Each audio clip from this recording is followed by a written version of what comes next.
Browns announced this morning that quarterback Johnny Manziel will start tomorrow on the road against the undefeated Bengals. Browns starter Josh McCown is dealing with a painful rib injury that he suffered Sunday versus the Cardinals. Manziel made his NFL debut last December against the Bengals, throwing 2 interceptions in a 30-0 loss. Stephen A., what do you expect from Manziel on Thursday night? Not much, to be quite honest with you, but I'm not saying that to, point the finger at him. I just don't think that he has a lot to work with. You're talking about Johnny Manziel going up against the Bengals, a Bengals team that is undefeated, that is clearly superior to the Cleveland Browns, a team that when Johnny Manziel had his starting debut in the NFL, beat up on Johnny Manziel 30-0. Had him 10 for 18 for 80 yards. They literally generated a grand total of 107 yards. That's how anemic Cleveland's offense was. They were completely dominant. Now, Johnny Manziel, admittedly, was not prepared. Ultimately, he revealed that he had some issues. Ultimately, he had to go to a rehabilitation center in the offseason. He comes back this year. He's been average. I mean, he wasn't god-awful. I think we have to take that into consideration. Clearly, there's been some improvement in the games that he has played this year. He's completing, more than 50% of his passes. He didn't look god-awful. He had 3 touchdowns, just 1 interception. He made some plays when he's been in the lineup this year. So certainly, I expect that he might have some bright moments. But is it going to really resonate to the point where he's going to have a profound impact on the outcome? Absolutely not. I think he's going against a superior team. He's devoid of the requisite weapons. And as a result, the Cleveland Browns will fall yet again. But it won't be because of Johnny Manziel. It will be because collectively, as a team, they're simply not good enough to beat the Cincinnati Bengals. Unless the Cincinnati Bengals, of course, take the night off. I'm with you. He has been average this year. I'm going to, again, disqualify myself, Stephen A.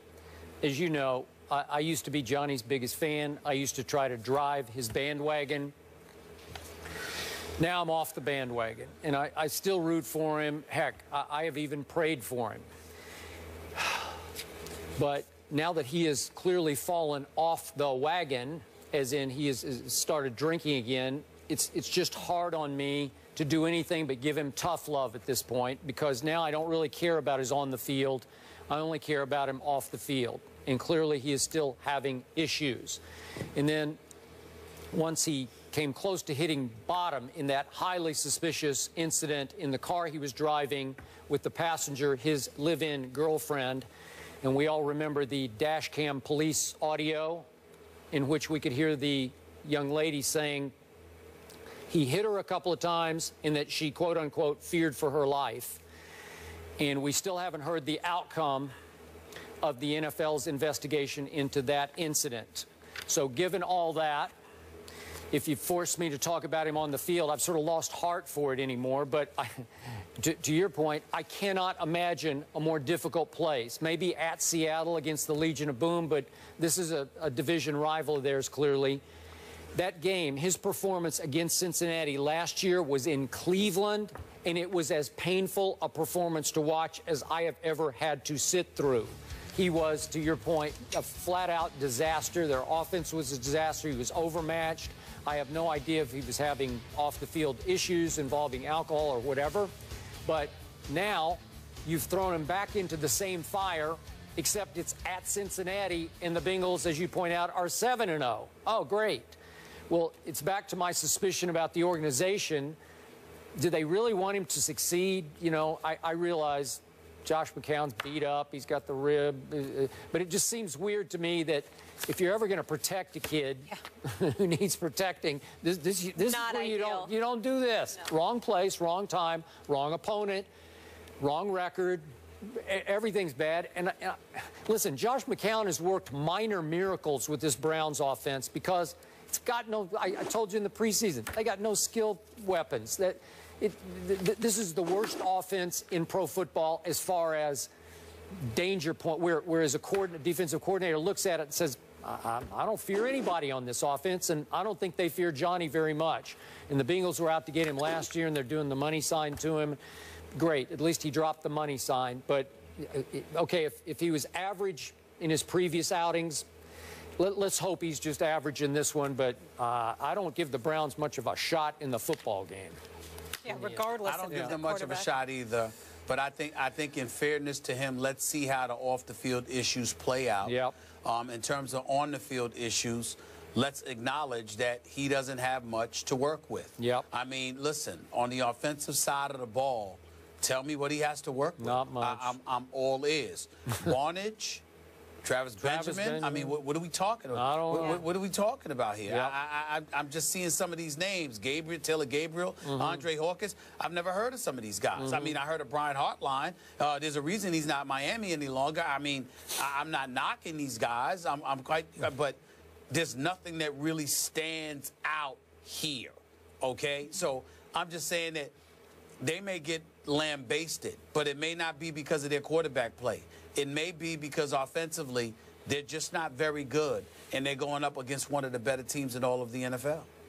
I agree. Hey, might help ratings. My only silver lining to offer right now. I think you're right about that. All right. He's not always there when you call, but he's always on time. Up next, rapper and actor Ja Rule is in the house. We'll talk to him about his new show and, of course, NFL, NBA, much more. See you in a minute. Josh. Hey. Hey. On, man. Welcome. Yeah. Get up honored, here. man. I'm honored. Stephen A., what's going on, partner? What's up, baby? How you what's doing, going big on, time?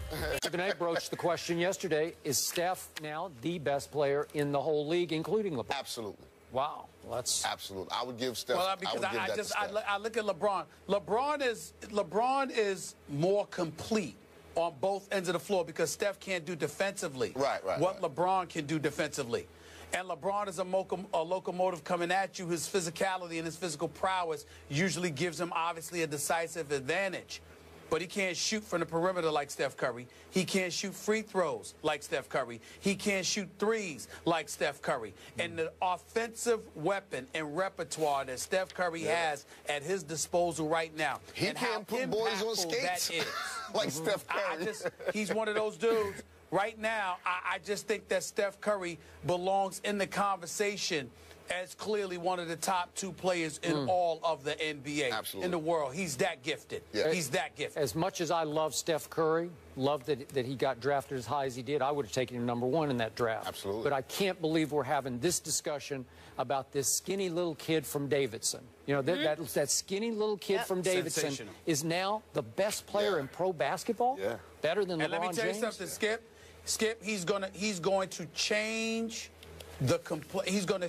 the way NBA plays basketball moving forward, because when you can find somebody that can shoot like that, I mean, it just the way the game is played and how it's going away from the physicality of it all, the bad boy Pistons, then the Knicks with Anthony Mason, God rest his soul, the Patrick Ewings of the world, the Charles Oakleys of the world, people like that, because it's gotten away from that, and it's a softer game where you got stretch 4s and stretch 5s, and you're looking at big boys play the perimeter and all of this stuff. They want shooters, and there is no shooter in NBA history better than this young brother that we're watching right now. Steph Curry is the best shooter I have ever seen. I agree. And you're going to see teams looking for that more and more. If you can shoot the basketball, teams are going to want you on more than ever before. He's so fun to watch. We'll see your Knicks tonight. Porzingis and Melo, they're going to be at the Cavs, and I have good news for you why we're going to go up 2 in the division. This just in, Tom Coughlin said Jason Pierre-Paul will practice this week with the defense. Oh, it's over. And could make his season debut in Tampa Bay. Call off the rest of the year. See that? Call it off. The division belongs. Thank you so much for being here. This is so much fun. We'll see you after the Knicks win 35, right? Absolutely. All right. Up next, Titans coach Ken Whisenhunt is fired. Was Marcus Mariota's health a factor? We'll get into that after the break.